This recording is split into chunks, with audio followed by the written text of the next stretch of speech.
working their jobs and walking around with pride with those uniforms on, and they wasn't kowtowing and bowing down anymore. So white men in this country attack people from our community from coast to coast. And people don't know that by and large. So when you tell me to stand for that fucking anthem and tell me I should understand, you try to invoke God, it just makes me want to punch you in your damn face. You know, it's just, it annoys me to no end. You know, my pops died in these streets of Chicago. Got busted. I never met my father because somebody walked up behind him and hit him in the head, or a cop walked up behind him and hit him in the head with a club. He had aneurysm and died 4 months, 2 days before I was born. So I don't want to hear shit about no anthems and how my community needs to be bowing down and standing up and all that bullshit. Understand that it's like this fucking R. Kelly shit and all this shit is a result of what people in other communities have done to our community. So when I read what Big L said, he started talking, Dabo Sweeney talking about standing for the anthem. I'm not standing for shit. I'm not standing for shit. And I'm tired. It annoys the hell out of me that you gonna tell me how to be an American. Kiss my ass. This joint wouldn't even be here without people that look like us. JBJ in the building. It just, fuck you, man. And again, that's later on. I'm getting on my soapbox. That's just a portion of it, but it's just Dabo Sweeney without people in my community and people who look. Dabo Sweeney, the same dude who would have told Rosa Parks to get up out the seat. Dabo Sweeney is the same dude who would have been telling Dr. King to relax, Malcolm to relax, Mega to relax, and others to Stokely Carmichael, aka Kwame Ture, to relax. So when you tell me and the people of my community to shut the hell up, you need to just stand on my ass, kiss my ass, man, kiss my ass. Back to sports, man. I didn't mean to go off on that, man. But I apologize, y'all. But that shit just strikes. That's just so damn disrespectful to our community, man. That's so fucking. You need to stand up for the anthem. Why? Tell me my last name. Tell me who I used to pray to. Tell me what country I come from on the continent. Tell me what tribe I'm a part of, and then I stand up for the flag. Until you can tell me all that shit, leave me alone. And then the whole ancestry.com. I'm gonna kidnap you from someplace, take you somewhere, and then 400 years later, I'm gonna charge you $100 to tell you where I stole you from. Why don't you come to my house, steal some shit, and then tell me where I can find that for $100 too? Get the fuck you, man. Angry black man in the building. Angry black man in the building. Always, man. Represent. That's another dude I want y'all to follow. Benchwarmers, I want y'all to follow Angry Black Man. H-Drive Office Web X now. Y'all, bruh, fuck with the flag. Derek Fisher's part of the great back court. Hey, man, there you go, man. There you go. This is a new mic, man. I gotta get a better. I gotta get this. I ain't going into this with you, man. You always get me off my sweat, man. Get out of here, Angry Black Man. Actually, man, I was Angry Black Man. I'm gonna change my name to Angry Fat Man. But Mo Cheese in the building. Follow. Hey, you see X Squad? Follow it, man. If y'all don't know them, if you see it, man, X Squad, follow them. Or if you got a show, please post it in the chat group. So the Benchwarmers that y'all not familiar with, they can follow y'all and support y'all as well. But yeah, man, let me get back on this sports kick, man. I was having a lot of fun before that bullshit about standing for the flag. Kiss my ass, you. Fuck you and your flag. I got a flag for you. Kiss my ass. Yeah, man, but they gonna pimp the hell out that kid, man. And if you can go fight for this country, you should have the opportunity to do it. It's just like this fictitious salary cap that y'all keep reminding me of. Oh, man, it's the salary cap down this shit. And speaking of that, man, let me go ahead and pull out my soapbox as if I didn't already have it on. Out. But let me get on my soapbox. That was another soapbox. Let me get on my sports soapbox. Y'all know how I feel about HBCUs. Y'all know how I feel about it. I think we need to support HBCUs. I think we need to make a concerted effort to getting our young people. I know the top flight athletes are not going to go because they're focused on trying to obtain their dreams, which is play for National Football League, Major League Baseball, NBA teams. I get it. So we have to start in the middle of the road. You know what I mean? You may not be able to get top flight, but trust and believe. There are 129 Division I AA schools. FBS is what they're known as now. And it may even be, and that's just football, and even more with basketball.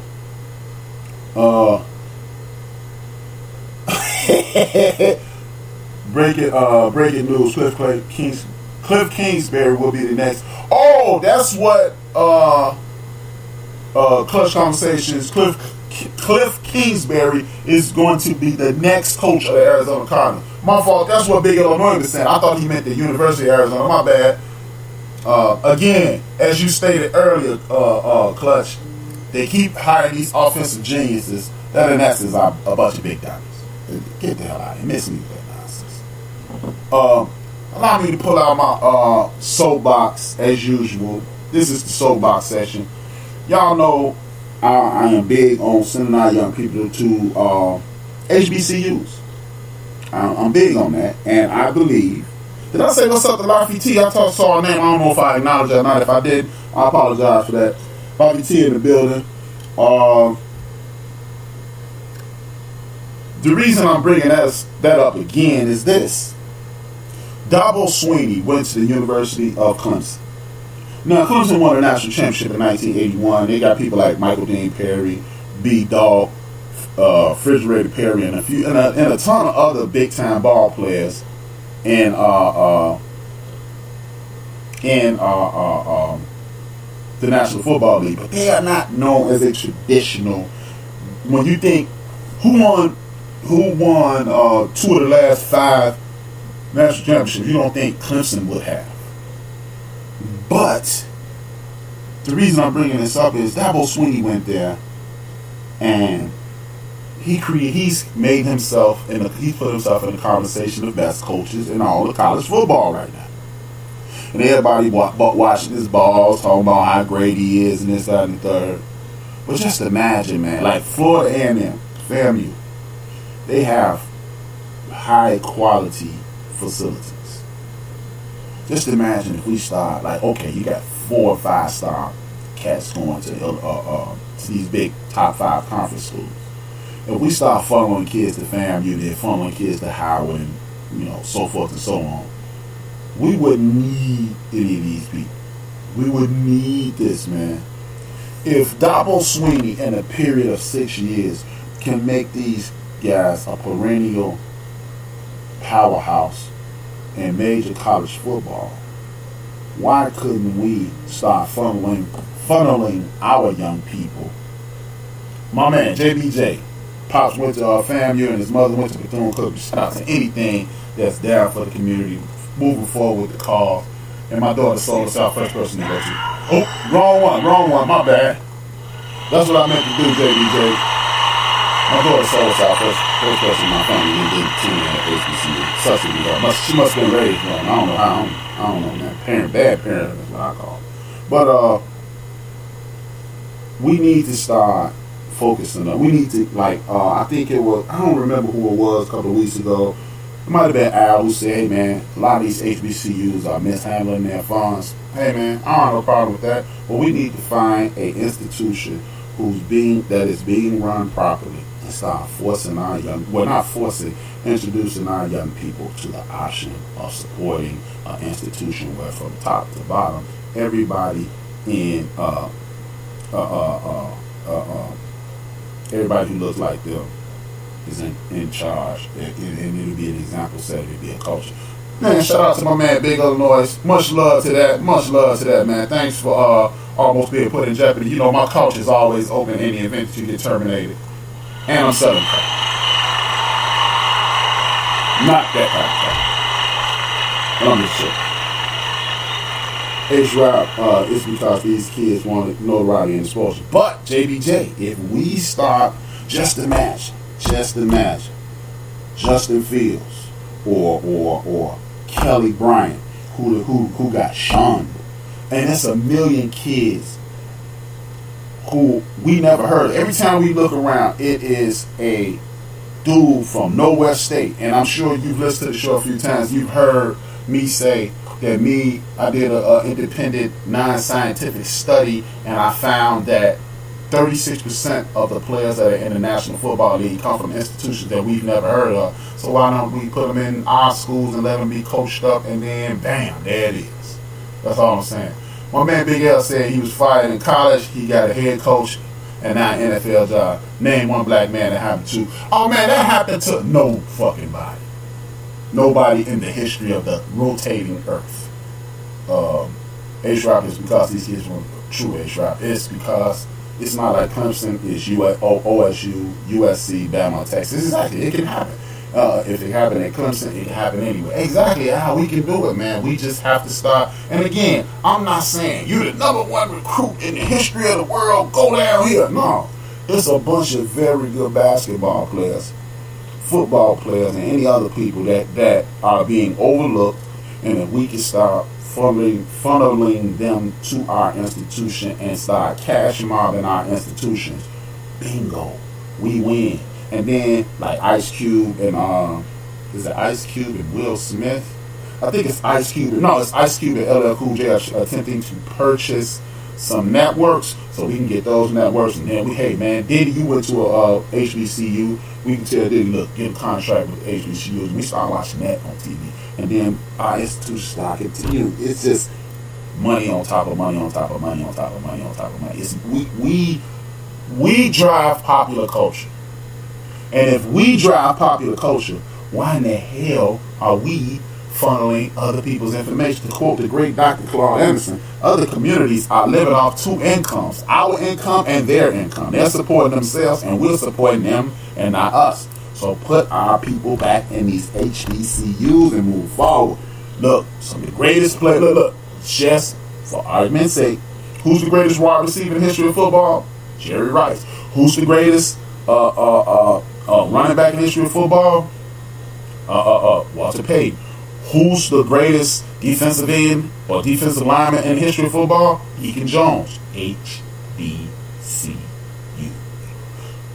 John Stallworth. HBC. We can go through the list of people who we revere and man, he the boy, man, you gotta love him. And they come from HBCU. So why do we stop? You know why we stopped? Because they put the banana in the damn tailpipe and we continue to fall for it. And what I mean by that is this. Hey, one of the most successful industries owned by our community and one of the most successful industries in the history of this country is owned by some people in our community called the Negro League Baseball. They saw us taking over. Hey, Jackie, you want to come play with us? We're the big leagues. You can do it, Jackie. And he went over there, and then they got Hank Aaron, and they got all our other brothers, and we should have just kept playing, and they come to us. To quote Duck Brother and Five Heartbeats, the crossover ain't nothing but a double cross. Once we lose our audience, we'll never get them back, and we ain't never got nothing back from it. Look at the young man for the Colts, linebacker Darius Leonard. I do believe he was the second-round pick. He should have been Defensive Rookie of the Year. I think he went to South Carolina State. I do believe he did too. And led the world in tackles. He led the whole wide world in tackles. Shout out to JBJ for throwing that fact at me. You are 1,000% correct. Perfect example, man. Otis Wilson. First black quarterback to win the Super Bowl by the name of Mr. Douglas Williams. I'm just telling you. Hey, we are not out here. How I feel about Sunshine Torch and Bama, my man Mochi's there. I don't believe Sunshine Torch Bama. I believe Bama outsmarted themselves. As I stated earlier, Bama didn't stand in their lane. Running the football, 2 1,000-yard running backs. Thanks, Red. Thanks for being in the building. Much love. Thank you. As I stated, Bama didn't stand in their lane. Stand in your lane is doing what you do best. You run the football so you can throw the football. It's just like in basketball. You throw it down low so they can fall off your shooters, and then you go out and then you shoot out. You don't win without a post presence. No team wins without a post presence. Guess what? Kevin Durant went in the post. You must run the football. You must run the football.